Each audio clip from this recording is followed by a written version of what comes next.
Compressor stockings, यहाँ use elastic compress करने के लिए कंप्रेसर। जब लोगों को पैरों में एडीमा बहुत ज़्यादा होता है दोनों पैरों में, तो उनके लिए भी स्टॉकिंग यूज होती है यही वाली, कि ज़्यादा फ्लूइड वहाँ इकट्ठा ना हो पाए। और जब बाहर से आप दबा के रखते हैं वहाँ की वेंस को, तो वहाँ ज़्यादा सप्लाई नहीं हो पाता है, तो एडीमा होगा कहाँ, तो उनके लिए भी स्टॉकिंग यूज होता है।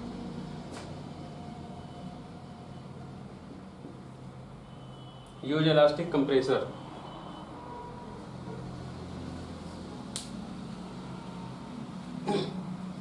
तो ये 2 पॉइंट समझ में आए जो हम तुरंत कर सकते हैं। और क्या कर सकते हो आप, ओरल वाटर पिलाएं।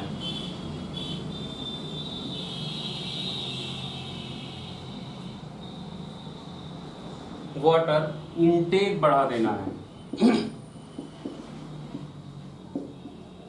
वाटर इनटेक बढ़ा दे, तो जब वाटर इनटेक बढ़ाओगे वो डाइजेशन में जाएगा, और जितना ज़्यादा वाटर पियोगे उतना ज़्यादा ब्लड में आएगा, तो भी वॉल्यूम ठीक हो जाएगा अगर थोड़ा बहुत फ्लक्चुएशन है तो वाटर इनटेक बढ़ाना है। तीसरा आप क्या कर सकते हो, आप ओरल सोडियम दे सकते हो। जो डेली सोडियम इनटेक है वो आप बढ़ा सकते हैं।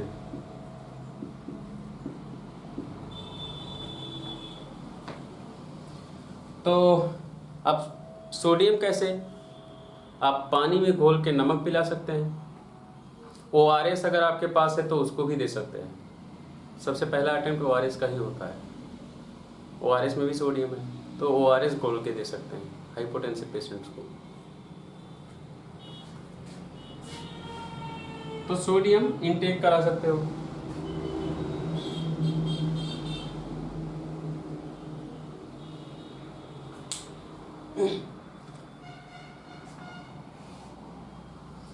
जब आप सोते हैं या पेशेंट है जब वो सोता है तो उसका जो हेड है पैर से थोड़ा, पैर वाला पोर्शन, उधर वाला पोर्शन थोड़ा ऊपर होना चाहिए और इधर वाला पोर्शन थोड़ा नीचे होना चाहिए। इसको हम लोग कहते हैं Trendelenburg position. Trendelenburg position, Trendelenburg position. आपको ट्रेंडेलेनबर्ग पोजीशन पे लाना है। क्या नहीं करना चाहिए ऐसे केसेस में जब हाइपोटेंसिव हो? सबसे पहली बात, पोस्चरल चेंजेस जल्दी जल्दी नहीं करना है। जिस पोस्चर में है उस पोस्चर में देर तक रहे, क्योंकि जब आप पोस्चर चेंज करोगे तो सिंपैथेटिक नर्वस सिस्टम को रेगुलेट, ऑर्गेनाइज करना पड़ेगा, और फिर से उस पोजीशन, उस पोस्चर पे आकर ऑर्गेनाइज करना पड़ेगा, तो हो सकता है टाइम लगे, क्योंकि पहले से ही हाइपोटेंसिव है। तो क्या नहीं करना है, सडन पोस्चरल चेंजेस नहीं करने हैं। कोई अगर पोस्चरल हाइपोटेंशन का पेशेंट है तो आपके लिए सबसे पहली बात उससे क्या कहोगे कि जब सोकर उठते हो तो तुरंत सडन नहीं खड़े होना है, पहले थोड़ा बैठ जाओ, बैठे रहो कुछ देर, क्योंकि आप जानते हैं, क्या जानते हैं आप उसके बारे में, आप जानते हैं कि इसके सिंपैथेटिक नर्वस सिस्टम के ऑर्गेनाइजेशन में समय लगता है। और कोई है, हम नॉर्मल लेटे रहते हैं, खड़े हो जाते हैं, बैठ जाते हैं, तो अगर समय लगता है तो जितना समय वो लेता है उतना ही समय आप लगाएं खड़े होने में। तो आप धीरे धीरे धीरे आप सिंपैथेटिक नर्वस सिस्टम को टाइम दे रहे हैं ऑर्गेनाइजेशन का। आप धीरे धीरे धीरे धीरे बैठे, क्योंकि उसको इतना ही समय लगता है ऑर्गेनाइज करने में। फिर कुछ देर बैठे रहें, उसको ऑर्गेनाइज करने दें।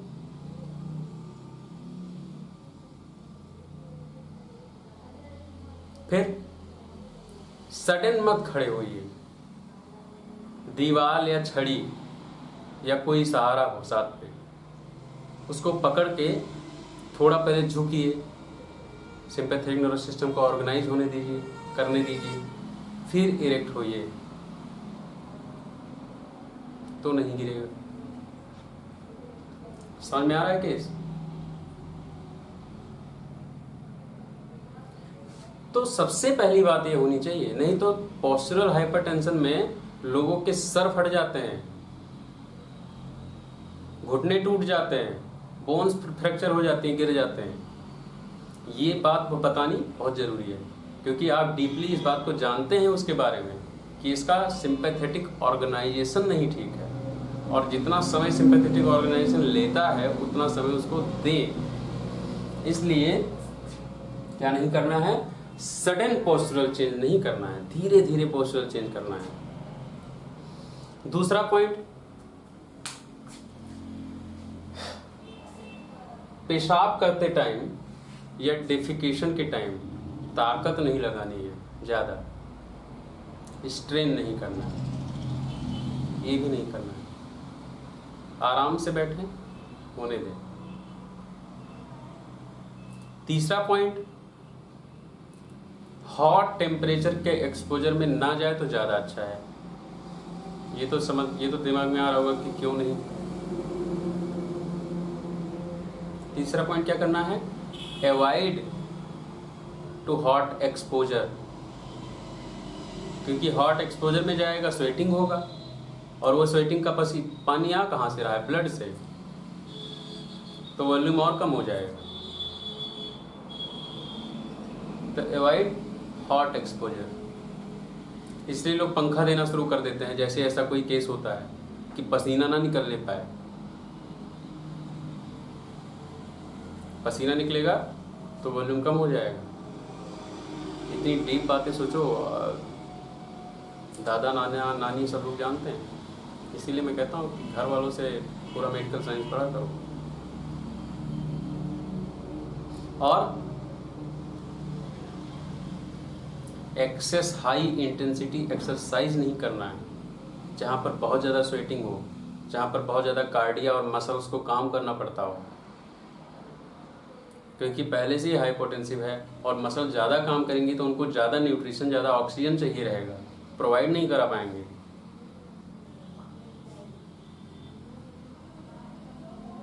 तो ये सब नहीं करना है। क्लियर?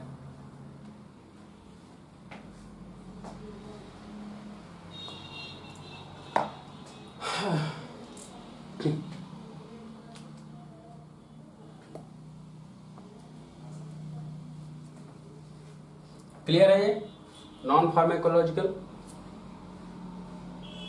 क्या करना चाहिए क्या नहीं करना चाहिए।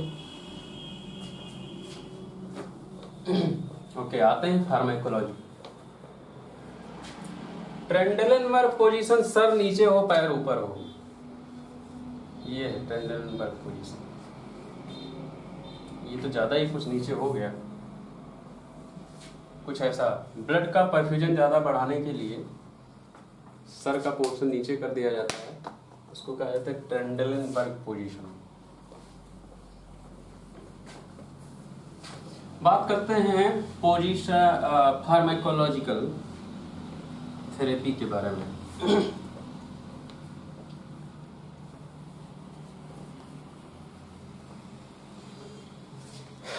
फार्माकोलॉजिकल थेरेपी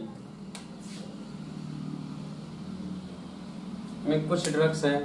मैंने पहले ही बताया कि जो हाइपोटेंशन ट्रीटमेंट है वो है कॉज का ट्रीटमेंट, क्योंकि हाइपोटेंशन एक साइन है, एक सिम्टम है, वो अपने आप में कोई बीमारी नहीं है। कुछ चीज़ें हम लोग करते हैं। एक तो हम लोग जानते हैं कि हाइपो वॉल्यूमिया हो रहा होगा, तो हम लोग इस वॉल्यूम को मेंटेन करने की कोशिश करते हैं कि वॉल्यूम मेंटेन करें। तो इस वॉल्यूम को हम लोग कैसे मेंटेन करते हैं, आईवी फ्लूइड देते हैं, क्रिस्टलाइट्स। तो सबसे पहली चीज, वॉल्यूम को ट्रीट करने के लिए आप आईवी फ्लूइड देते हैं। आईवी फ्लूइड में आप इसको D5 दे सकते हैं NS दे सकते हैं हाइपोटेंशन में। बाकी किस कारण से हो रहा है वो भी डिपेंड करता है। नॉर्मल, अगर आपको नॉर्मल लगता है कि कारण कोई बहुत बड़ा नहीं है तो आप NS दे दीजिए, नॉर्मल सेलाइन। डेक्सट्रोज 5% दे सकते हैं, तो IV फ्लूइड दे सकते हैं। और कुछ टैब्स हैं, मेडिकेशंस हैं। इसके बाद कुछ फार्माकोलॉजिकल टैब्स हैं जो आप यूज कर सकते हैं, जैसे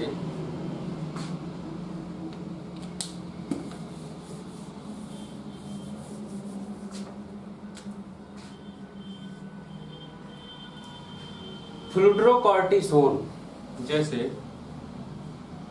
फ्लूड्रोकॉर्टिसोन, ये कार्टिसोन है।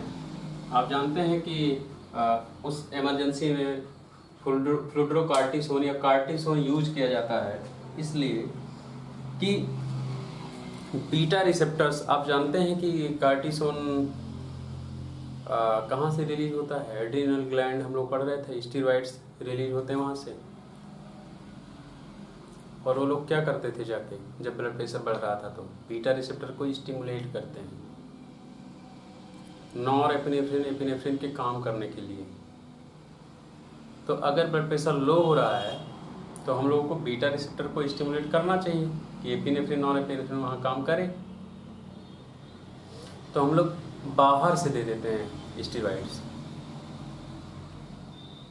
फ्लूड्रोकॉर्टिसोन फर्स्ट लाइन ड्रग है, आप बाहर से दे देते हैं बीटा रिसेप्टर, अल्फा रिसेप्टर, सबके स्टिमुलस को एक्टिव करने के लिए, और वहाँ एपिनेफ्रिन, नॉरएपिनेफ्रिन फिर ज़्यादा काम कर पाता है और वेसोकॉन्स्ट्रिक्शन होता है, कार्डियक रेट बढ़ जाता है और ब्लड प्रेशर बढ़ जाता है। तो पहली ड्रग फ्लूड्रोकॉर्टिसोन।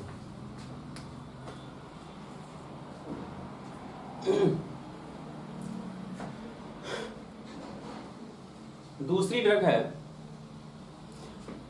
मीडोड्रिन।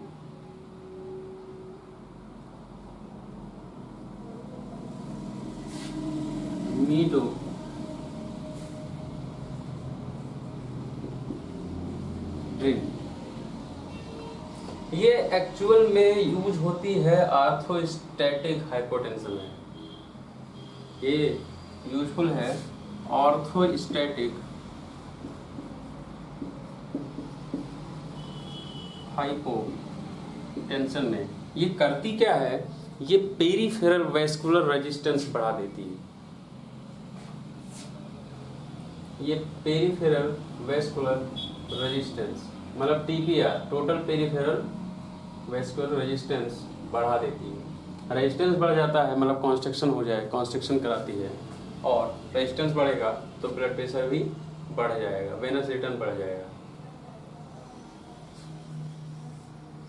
तीसरी ड्रग नॉरएड्रेनालिन।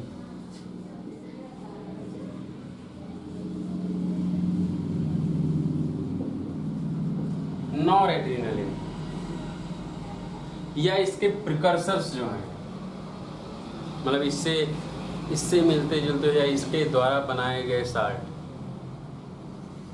जैसे डोपामीन टाइप। तो नॉरएड्रेनालिन एंड इट्स प्रिकर्सर्स,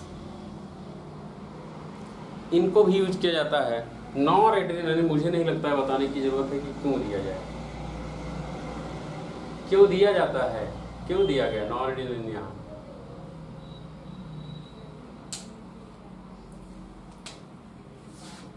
क्योंकि सिंपैथेटिक एक्टिविटी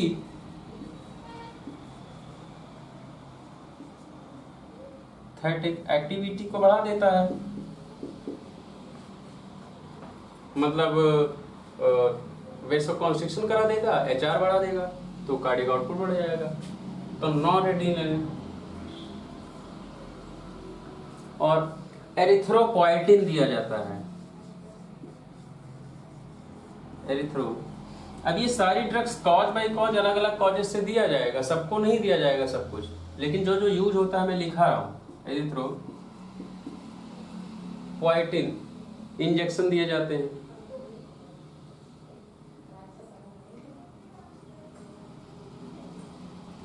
ये कब दिए जाते हैं? ये भी जब नर्वस सिस्टम रिलेटेड हाइपोटेंशन हो तभी ये भी यूज होते हैं, या ब्लड की विस्कोसिटी कम हो जाती है जब, तब एरिथ्रोपोएटिन दिए जाते हैं। आरबीसी की कमी होने लगे, उसके कारण हाइपोटेंशन हो, तब एरिथ्रोपोएटिन दिए जाते हैं कि एरिथ्रोपोएटिन से आरबीसी जनरेशन बढ़ता है, जनरेट ज़्यादा होता है और ब्लड प्रेशर बढ़ता है। तो ये कुछ ड्रग्स हैं जो हाइपोटेंशन में